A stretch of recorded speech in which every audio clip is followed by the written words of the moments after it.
Muy buenas tardes, amigas y amigas de Opinión Pública. Muchas gracias por darme como cada domingo su atención. El programa de hoy es una convocatoria a la inteligencia, es una convocatoria a las emociones, una convocatoria a la pintura, a la poética, a esa imbricación que desde hace tiempo tiene la pintura con la literatura y específicamente con la poesía. Pedro José Gris es nuestro invitado de hoy y ha revolucionado realmente el ámbito cultural dominicano con su exposición Ventanas de Placer, que se presenta en el Salón La Cúpula del Palacio de Bellas Artes. Es nuestro invitado y yo me siento realmente orgullosa de tenerlo aquí porque yo sé que a través de nuestra conversación de hoy van a brotar significados, van a brotar ese escudriñamiento que vamos a hacer a través de todo lo que tiene que ver con esa obra que ha generado tanta expectación, sobre todo entre los críticos dominicanos, entre los que yo me encuentro. Realmente el que visitó la exposición el día de la inauguración de Pedro José Gris, Ventanas de Placer, realmente parecería que era la inauguración de una bienal de tanta cantidad de gente, y no solamente cantidad, sino la calidad de las personas que estaban respaldando esta tercera individual de Pedro Gris. Me gustaría que nos transmitiera esos valores emocionales que sentiste. Bien, saludo. Mira, muchas gracias. Verdaderamente la inauguración desbordó mis expectativas y me hizo sentir lo que siempre pasa en estos casos. Quizá porque una de las razones psicológicas que se busca en el arte posiblemente sea la prestancia pública. Digo posiblemente porque mi reflexión sobre por qué pintamos, por qué escribimos, por qué creamos, yo tengo una explicación, por decirlo así, un poco más allá de las necesidades psicológicas que suelen afectar a todos los seres humanos. Y en la parte psicológica, los seres humanos buscamos prestigio y buscamos reconocimiento. Entonces, cuando tú recibes ese prestigio y ese reconocimiento, sientes una profunda satisfacción, sientes que tu ego se completa, sobre todo el ego que es tan grande en los artistas. Pero tú tenías ese prestigio al momento de hacer tu tercera individual. Sí, pero nunca había sido tan respaldado y nunca se había fijado tanto en mí, qué sé yo, gente tan especial, tan sensible, tan dedicada al arte especializado. Sí, entonces, lo que sentí fue que ya en mi tercera individual, yo recibía la aprobación que todo pintor y que todo poeta y que todo creador busca, ¿sí?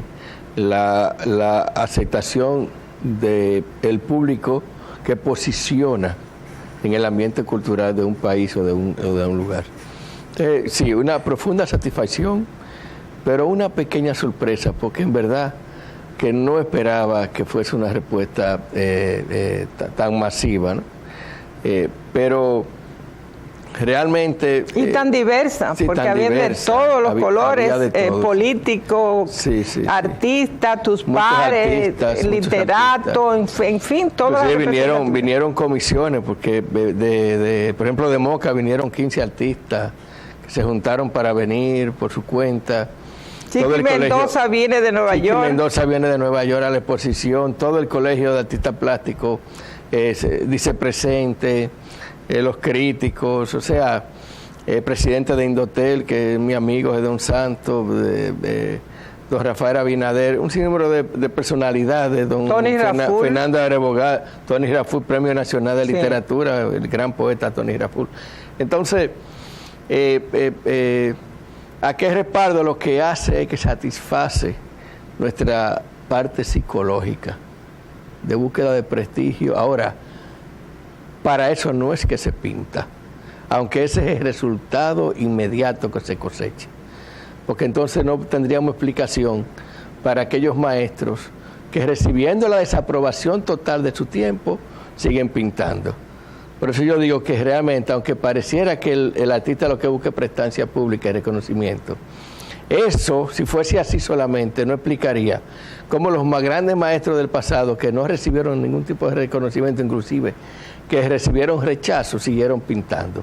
Pero que quiere decir que ellos pintaban por otra motivación, que no era meramente reconocimiento público. Y que yo digo que es una motivación profundamente espiritual. Cuando yo hablo de que en la pintura de Pedro José Gris, él se deshace en ella, es porque hay muchos rastros. Hay rastros de una personalidad muy definida y hay rastros de toda la gama de conocimientos que tú posees a través de la academia. Me refiero eres filósofo, has estudiado educación, psicología, has estudiado derecho, o sea, hay un cosmos muy grande, literatura, sí, eres poeta, cuentista premiado, has sido jurado, has sido director ejecutivo de Indotel, también ha hecho labores de consulado, por ejemplo, en Haití. O sea, hay un cosmos muy grande que está plasmado y esa cosmovisión que tiene, pues, te da una forma diferente de hacer el arte y por eso puedes hacer ese sello tan personal que tiene en tu pintura. Me gustaría un comentario a través de cómo tú ves que todo ese trasiego que tú haces de tu cultura a través de la obra. Mira, ¿qué es la vida? ¿Y cómo se integra la vida a la obra? Siempre lo he pensado. Yo decía en una entrevista que me hicieron que por razones que desconocemos, en la vida, de la vida nuestra, es más lo que se pierde que lo que se conserva. La mayoría de nuestros momentos, 24 horas al día, todo nuestro sistema de percepción del mundo está activado. Nosotros estamos constantemente registrando el mundo.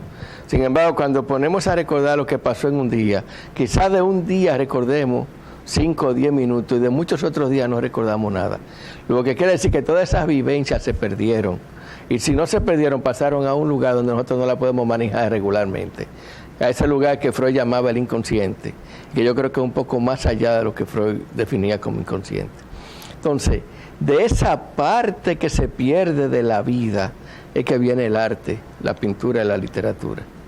De toda esa experiencia que he vivido, de todo lo que he estudiado y he pensado, de ese paquete sin forma, sin sentido, pero acumulativo, de todo eso que yo viví y perdí, de eso que ya no recuerdo, de esos problemas que no resolví, de las angustias que acumulé, de todo lo que es la biografía y que prácticamente es igual en todos los seres humanos, porque cada ser humano es una novela, cada ser humano da todo el material suficiente para todas las obras de arte que están escritas.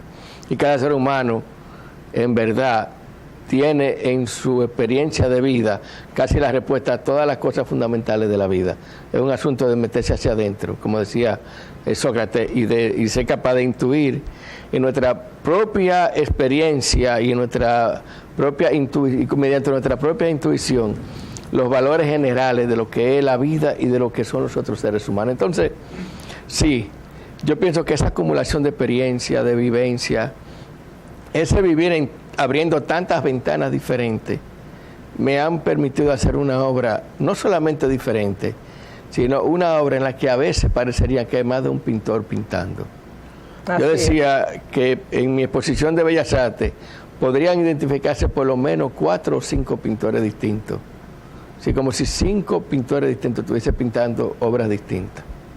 Porque he ido experimentando, he ido pasando de una connotación a otra, de un expresionismo figurativo a una desconstrucción, y últimamente he dado más afianzamiento a lo que el maestro Guadalupe llama la posgestualidad. Estoy haciendo ya un arte posgestual. Entonces, todo esto, sí, la vida pesa, la vivencia pesa, pero sobre todo, y esto es importante que se diga, lo importante para un hombre, su madurez, no es todo lo que haya vivido, porque mucha gente vive muchísimas cosas, es todo lo que haya reflexionado sobre lo que haya vivido. Y lo digo porque lo he observado, que conozco gente que han vivido muchas cosas, pero que se negaron a reflexionar sobre ellas. Y al final de su vida casi no te pueden decir nada que pueda enriquecer lo que tú, sin haber vivido tantas cosas, sabes. Pero hay gente, a veces analfabetas, a veces campesinos. Yo he tratado campesinos que en su ignorancia han profundizado de una manera extraordinaria en el sentido de la vida y que se vuelven sabios. Y ese hombre te da un consejo con una profundidad extraordinaria sobre la vida, sobre la condición humana, inclusive sobre la psicología humana y el comportamiento. Porque él en su vida ha tenido la capacidad de reflexionar sobre sus actos. En la reflexión aquí está la sabiduría, no en la acumulación de datos o de vivencia. Entonces, ¿qué es lo que hemos hecho y qué es lo que hay en mi pintura?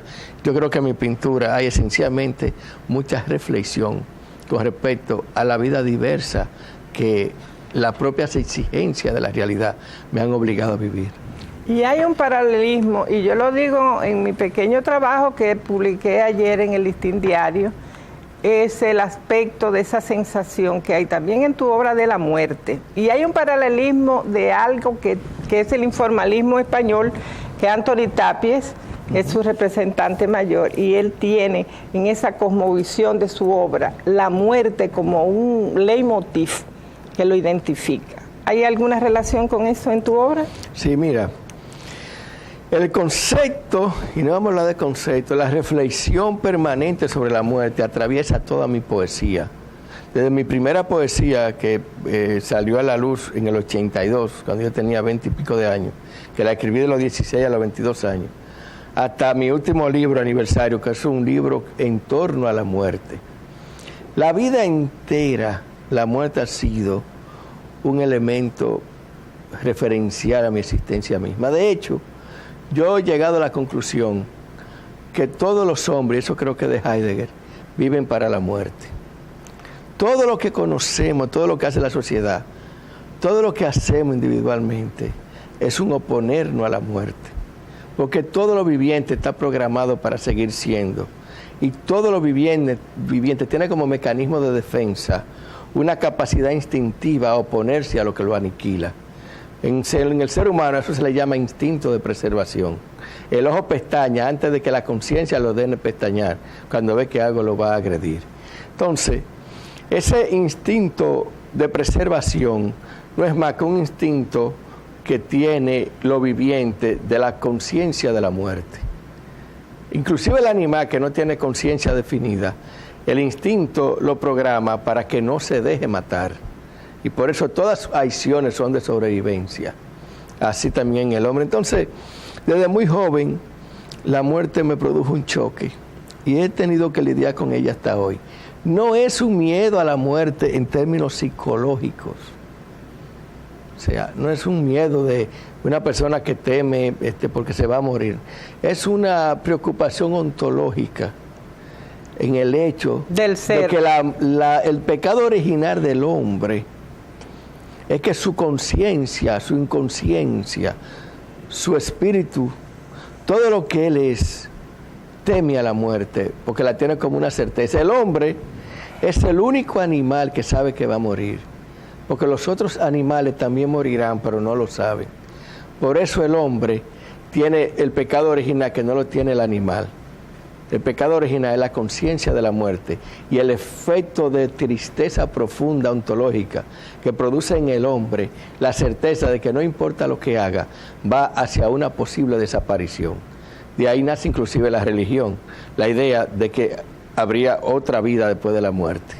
Posiblemente la religión nazca de un miedo, del mismo miedo a la muerte, independientemente de que podamos creer que es posible algún tipo de salvamento o de salvación.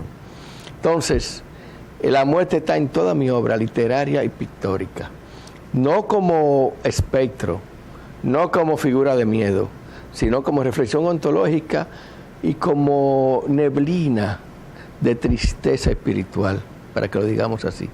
Yo no le tengo miedo a la muerte. Inclusive en mis reflexiones y en mis investigaciones he descubierto que la muerte es dulce, que nadie muere ni con dolor ni con tristeza. Que en el momento preciso de morir, parece ser que el cerebro lanza hacia el torrente sanguíneo algún tipo de hormonas de placer, porque la muerte al final, en la última etapa, es una experiencia de alivio, placentera, porque el cuerpo se desconecta y no importa el estado de sufrimiento que tenga el cuerpo, no importa que tú te estés quemando. En el momento en que el cuerpo deja de luchar contra la muerte, a lo que llamamos agonía, y suelta las amarras, en ese momento el cuerpo sufre una profunda liberación y deja de sentir, la mente, la conciencia, deja de sentir los dolores del cuerpo y se siente totalmente desvinculada del cuerpo y de sus daños, por lo que pasa a un estado de placer.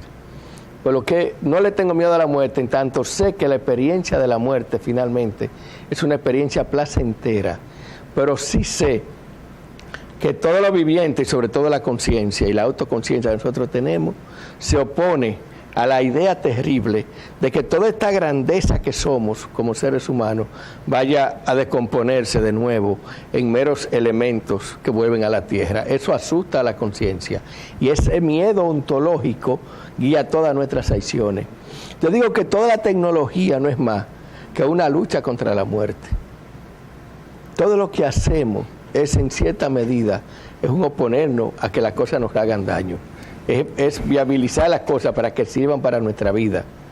Dice, por ejemplo, en un famoso soneto Quevedo, ya en su edad de madurez, como conclusión de la vida, dice: cansado de luchar, vencí mi espada y no encontré nada en qué poner los ojos que no fuera recuerdo de la muerte. No encontré nada en qué poner los ojos que no le recordara la muerte. Entonces, ese concepto que como una neblina atraviesa mi literatura y mi pintura, una actitud ontológica de reflexión y de aprehensión ontológica ante la muerte, no de miedo psicológico, porque la verdad es que yo personalmente, psicológicamente, no le temo a la muerte. Bueno, es una hermosa reflexión para irnos a una pausa y yo creo que este programa va a ser realmente no ontológico, no, sino antológico. Vamos a hacer la pausa, enseguida volvemos. El proceso creativo realmente es interesantísimo en la obra de Pedro Gris y cuando esta obra, su última que ha ejecutado, que está detrás de él y en el estudio, la primera sensación que yo tuve fue de una reflexión muy hermosa porque hay rastro de Van Gogh, por ejemplo, pero lo quita, o sea, él entra a la obra, le llegan esas memorias, pero rápidamente busca su personalidad, busca ese sello personal que le da a su creación. Me gustaría que nos hablara de esas ventanas de placer, cómo surge y cómo tú la engarzas con el proceso creativo. Mira, podría parecer que yo todo lo huevo filosofía y eso quizás sea un poquito agrega un elemento exagerado de solemnidad a mi obra. Al final diría cualquier pintor, yo simplemente me pongo frente al cuadro y dejo que mi inconsciente pinte junto con la técnica que también la he vuelto inconsciente, porque el artista cree que trabaja con el consciente y el consciente no es más que un instrumento en segundo plano, porque verdaderamente todo lo que uno hace, aunque uno crea que no es así y aunque uno mismo se engaña, lo está haciendo con el inconsciente. Claro, tú fuiste a una academia, aprendiste a dibujar y tus manos, tú las guías hacia una figura humana, por ejemplo, y tú crees que eso te hace tener un control consciente de la obra, pero en verdad no, porque hasta esas técnicas son automáticas. De alguna manera ya el consciente tuyo maneja la obra. Entonces, ¿qué pasa con las ventanas? ¿Qué yo he observado en mi vida? Y en esto me ha ayudado mucho la experiencia de la realidad digital, de la computadora. Y por eso uno de mis cuadros fundamentales se llama Windows 2008, Vaginal Vista, Ventanas de Placer, que da nombre al título y a la exposición. ¿Qué yo intuí, particularmente a partir de 2008? Que lo que hacía la computadora que conocemos es copiar de manera muy deficiente características de funcionamiento del cerebro humano. ¿Cómo funciona el cerebro? Por ventanas. Nosotros vivimos por ventanas virtuales. Entonces, estamos sentados en un sitio y empezamos a recordar una experiencia que vivimos en determinado momento del pasado. Abrimos una ventana hacia el pasado virtual y empezamos a ver cosas que no están, que no existen, que no están sucediendo en ese momento. Eso es una ventana virtual, igual como si tú en la PC abriera a través de Windows una ventana de fotos o de una galería de cosas que pasaron que ya no están. Entonces, cuando perdemos la calma y abrimos la ventana de la rabia, sí, la parte de nuestro cerebro que maneja esa realidad, nos cegamos hacia todas las otras experiencias, inclusive cometemos hasta errores, sí. Vivimos por ventana, la sexualidad es una ventana. Nos ponemos, decimos, yo estoy en trago, yo estoy en sexo, yo estoy en pintura. Quiere decir que todos mis mecanismos cerebrales lo enfoco hacia una realidad. Y esa realidad es una ventana que yo abro en mi cerebro. Entonces, vivimos por ventanas.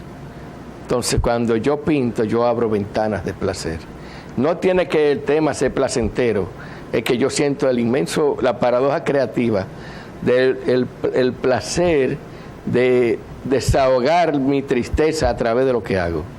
El placer de expresar la tristeza o la desdicha que siente mi espíritu profundamente, pero que en el proceso de convertir esa desdicha en un cuadro, en un poema, hay una extraña emoción, una alegría creativa.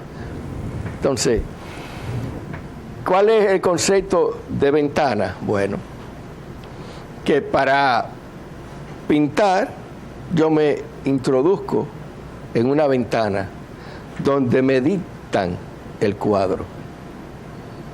Es una especie de trance, pero no es un trance en el sentido supersticioso de la palabra.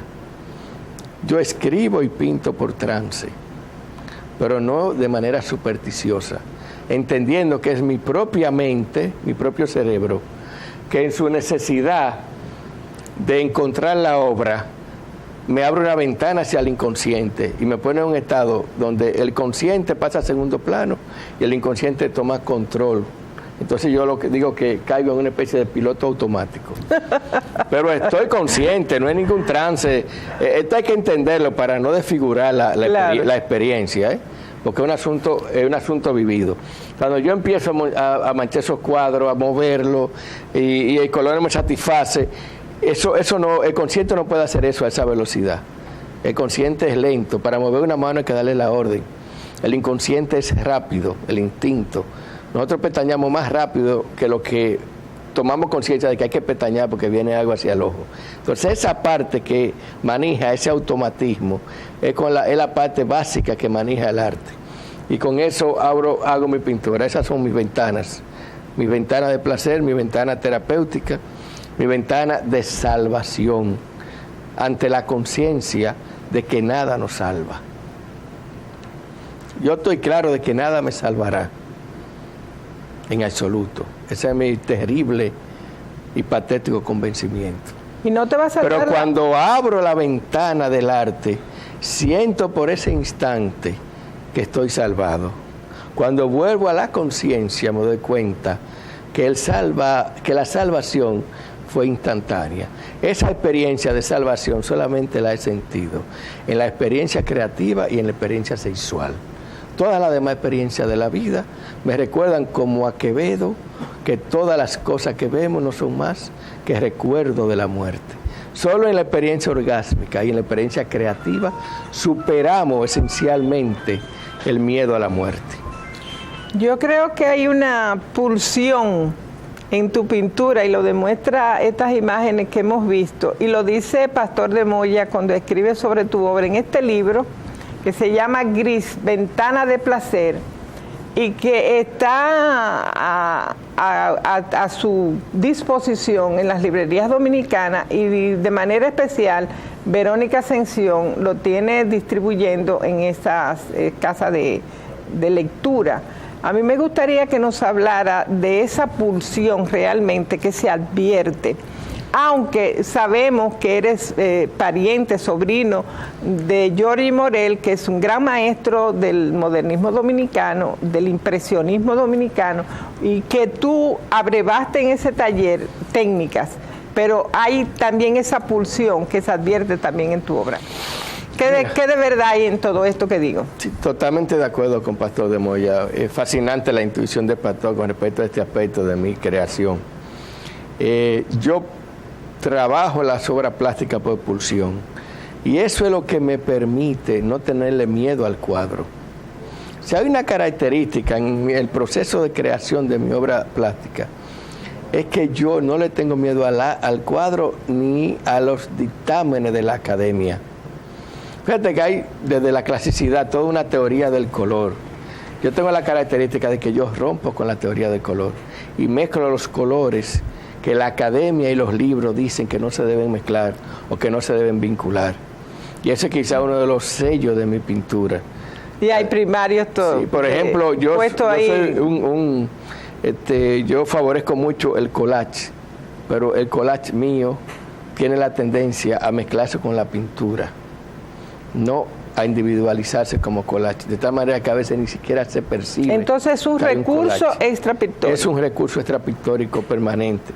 Yo uso en alguna de mis colecciones, mi colección boyerista, tengo una colección que se llama Boyerismo, Ventana de Contemplación. Ahí de nuevo entra el concepto de ventana, es decir, todos somos boyeristas, este es un siglo de boyeristas. Todos los medios sociales, Facebook y todo eso que hay, no es más que una ventana que uno abre para ver qué está haciendo el otro. Y el que se pone a ver lo que está haciendo el otro lo está acechando. Y el acechar al otro es boyerismo. El que a mí me interese ver lo que tú comiste, cómo tú lo comiste, qué hiciste, dónde fuiste. Si esa atención permanente a través de Facebook, de los medios sociales digitales, de estar atento a lo que el otro hace o enseña, es una exacerbación del boyerismo. Por eso yo manejo el boyerismo como una ventana de contemplación. Además he observado, respecto a eso, que a medida que uno madura se va volviendo boyerista. A medida que las intensidades de la juventud van disminuyendo, va subiendo el placer de la mirada. Entonces lo que no podemos o no queremos vivir en la práctica por riesgoso o porque nuestra madurez nos dice que no es apropiado, podemos entonces sustituirlo viviéndolo virtualmente con la mirada y la imaginación. Por tanto, la vejez nos hace boyerista, pero por eufemismo, para no usar una palabra que no es bien aceptada, a ese boyerismo le llamamos contemplación. Dicen, yo ahora soy más contemplativo, entiéndase, yo ahora soy más boyerista, disfruto más de lo que miro y menos de lo que hago. Esa es una de las características del envejecimiento y de la madurez. Entonces, en alguna de mis obras, por ejemplo, incorporo la impresión, la impresora digital. Utilizo la impresión como comentario al margen de las obras.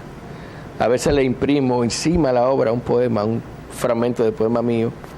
A veces uso hojas de revista para aprovechar la impresión de la hoja de revista, las letras, los diseños que hace otro artista, porque el que hace los diseños de esa revista evidencia una gran calidad artística desaprovechada. Las revistas se botan cuando hay obras de arte extraordinaria hechas por cualquier jovencito en cualquier computador él solo, diseñando una revista donde hay composiciones y hay aporte extraordinario. Entonces yo aprovecho ese aporte que hace ese joven y sobre ese aporte hago mi obra, de tal manera que su aporte sale debajo de mi obra, enriqueciéndola y dándole profundidad. Yo uso la hoja de revista, uso la impresión de texto y de figura encima de lo que pinto y uso entonces la pintura. Esos tres elementos me dan un tipo de pintura que yo considero que es muy novedosa en lo que sería las artes plásticas. Eso es lo que tú llamas impresura. Impresura, porque uso impresión, uso reciclaje, uso collage y uso entonces la pintura tradicional. A esa mezcla he llamado esa colección básicamente, que es de carácter, tiene un corte sexual, a ese conjunto de obras, que son unas 40 obras, la he llamado como colección Boyerismo, Ventanas de Contemplación. Ese es mi... Bueno, y la verdad es que hemos conversado hasta este momento de una obra inusual en la plástica dominicana y está respaldada por casi toda la crítica del país, que ha puesto en este libro, diagramado por José Enrique García, que está en el estudio, y Antonio Guadalupe, que es una obra de arte en sí, este libro. Yo les invito, lo leí anoche y me quedé maravillada de todo el portento que hay en el grafismo, en todo lo que es el pensamiento que está plasmado de grandes críticos dominicanos, Manuel Núñez, José Enrique García. Tenemos una apreciación maravillosa del maestro Liz, Domingo Liz, que también tuvo la oportunidad antes de desaparecer físicamente, porque los grandes hombres no mueren. También Cayo Claudio Espinal, Pastor de Moya. Pastor de Moya, dije Manuel Núñez también. Manuel Núñez. Cayo Claudio, Pastor de Moya, don Cándido Gerón. Y Cándido Gerón. Que es un historiador. Yo creo que realmente hay un banquete visual y un banquete también de pensamiento del análisis de la obra de Pedro José Gris, que yo le invito a adquirir. Un banquete de aflicción, diría Cayo Claudio. Ok, un banquete de aflicción. Vamos a hacer la última pausa para terminar nuestro programa de hoy, que creo que es una entrega, como dije anteriormente, antológica. Enseguida volvemos. Siempre es bueno hablar de cómo comienza, cómo inicia un pintor a desarrollar una carrera tan vertiginosa en apenas 14 años, porque en el 2000 tú te iniciaste como pintor con una pulsión. Cuéntame esa historia. Eso también es extraño. Yo no soy supersticioso, por lo que trato siempre de explicar racionalmente los fenómenos irracionales que vivo. Porque los seres humanos viven muchos fenómenos irracionales que no pueden ser reducidos a la lógica, que uno trata de dar una explicación que a veces no la encuentra, pero tampoco me gusta compensar ese desconocimiento de una explicación de un fenómeno irracional, creándole entonces una explicación mítica o supersticiosa, por lo que me defino como una persona no supersticiosa. El 24 de diciembre del 2000, por alguna razón que yo no entiendo, yo sentí la necesidad compulsiva de empezar a pintar hasta que amaneció. Sin tener material, empecé a trabajar con los materiales de mi hijo pequeño y de mis hijas. Y ahí nació un pintor, por razones que todavía no entiendo. Yo había estudiado pintura brevemente en mi adolescencia, en mi juventud primera, a los 13, 14 años. Pero luego mi vocación literaria fue tan fuerte que me inscribí a estudiar literatura y filosofía en la universidad y me dediqué plenamente a la literatura, por lo cual he llegado a escribir 4 libros de poesía y algunos cuentos. Es en diciembre del 2000, el día de Navidad, cuando yo siento este llamado, como diría un religioso, que no lo soy, empiezo a pintar desenfrenadamente, hago mi primera obra. Mi segunda obra es un verdadero trance. 4 o 5 días después, ya a comienzos de enero del 2001, no puedo parar de pintar y duro 3 días sin dormir pintando una pequeña obra que anda por ahí, que para mí es una de mis principales obras. Es mi segunda obra en mi vida. Y eso verdaderamente fue un trance. Es muy biográfica y si se quiere, un poco oscura o triste. Duré 3 días pintando sin dormir y sin acostarme. Hasta que no concluí esa obra no pude descansar.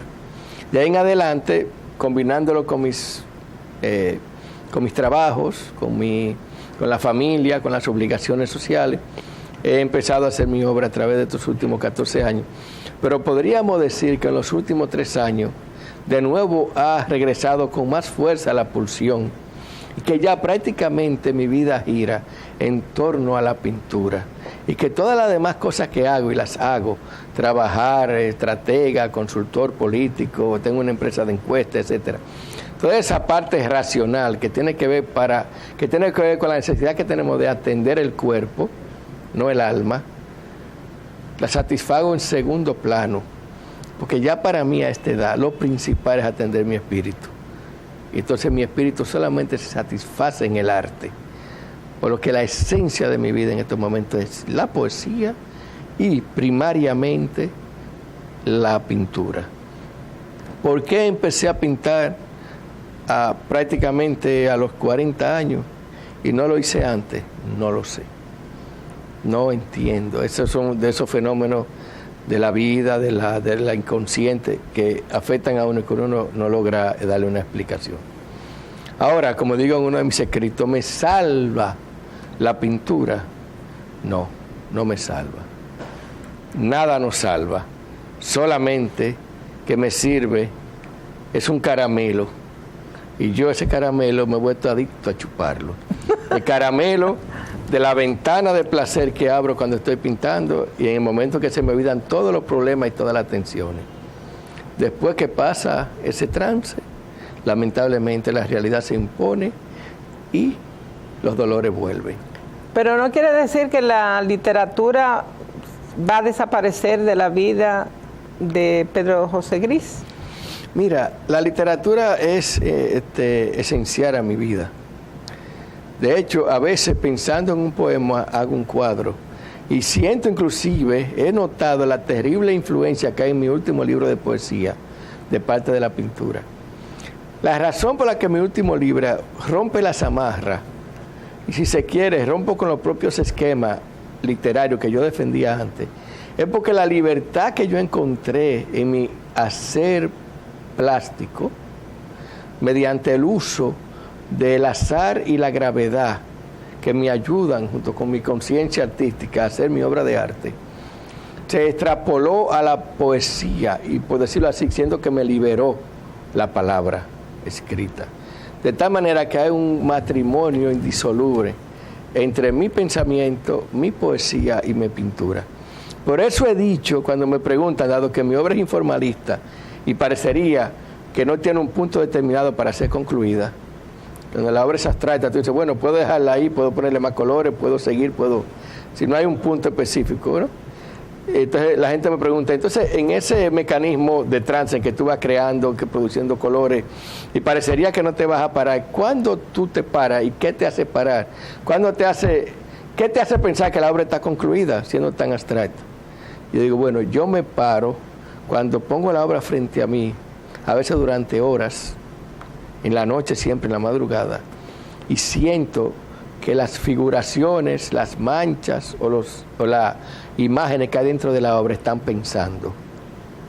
Y esa es la característica de mi pintura. Hasta que yo no siento que la imagen interna que la obra implica está pensando, mi obra no dice nada, está inconclusa. No importa que a los demás les guste. ¿Y qué dice esa obra que está detrás de ti? Esa obra es muy conceptual y expresa terribles sentimientos de lucha, de profundidad, de todo lo que somos. Esa obra es muy conceptual, esa es mi última obra. Y si podríamos decir que con relación a la exposición que tenemos en Bellas Artes, esta obra da un paso hacia lo conceptual. Si aquella es la explosión del sentimiento, aquí hay una parte más psicológica, aquí hay una pugna psicológica, aquí hay una tensión. Aquí las emociones están casi figuradas. Esa obra casi no es abstracta. Casi es una figuración de un encuentro de emociones y de una contradicción. En el trabajo mío yo hablo de un espíritu de Mondrian, de la captación del día y de la noche. Sí. ¿Se podría decir que en esa obra también hay ese sentimiento? Y alguna de las hay una obra de la que está en Bellas Artes. Voy a mi casa. Que se llama, no, hay una que se llama, voy a mi casa, una que se llama Hoy, y es una desintegración total. Sí, al día, y es una que se llama Ningún día vivido es cierto. También una desintegración total. Ya esa es la imagen cuántica de la realidad. Yo me he dado cuenta, y se consigue mucho con la cámara de televisión, que la realidad es en esencia abstracta. Cualquier realidad que tú desenfocas se vuelve abstracta. Y si te metes dentro de ella también se vuelve abstracta. Todo lo que somos, visto por un microscopio, digamos, cuántico, queda reducido a partículas. Entonces, a veces en mis cuadros yo avanzo hacia esa realidad, hacia la desintegración de la realidad en sus partículas, o hacia el enfoque de la realidad, hasta convertirla en una abstracción, pero con fundamento en la misma figuración. Por eso es que en mi cuadro a veces se siente en el caos como una especie de figuración interior, porque yo parto de la idea de una realidad que se me desintegra ante los ojos. Yo capto el momento cuántico de la realidad, que es siempre un momento compuesto por partículas que misteriosamente se organizan en una figuración. En la realidad, y esto es importante, lo irreal es lo que vemos, porque lo real es la atomización y la particularización. Si la partícula es lo real. Dicen los físicos teóricos que un átomo es igual en cualquier parte del universo. Entonces, ese átomo es lo real, porque no está engañado por figuraciones distintas y confusas. El átomo es real y el átomo no representa nuestra figuración. Es decir, lo real es el átomo. Las figuraciones que vemos no son la realidad. La realidad última, si se buscara, estaría en nuestra formación de partículas.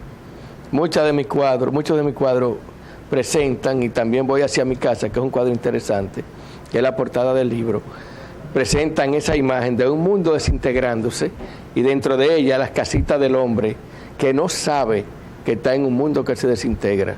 Es un cuadro un poco dramático inclusive, sí. Hay un mundo de partículas que es el universo, que es la Tierra, que es todo. Un sol que se derrite, como señal de que con el tiempo el sol se derretirá, explotará. Y una comunidad dominicana de casas, postes de luz y alambre, que vive en ese mundo que se desintegra, sin ellos saber lo vulnerable y lo condenado que están con el paso del tiempo a la desaparición. Bien, el programa de hoy tuvo un pronóstico y lo hemos cumplido más allá de las expectativas.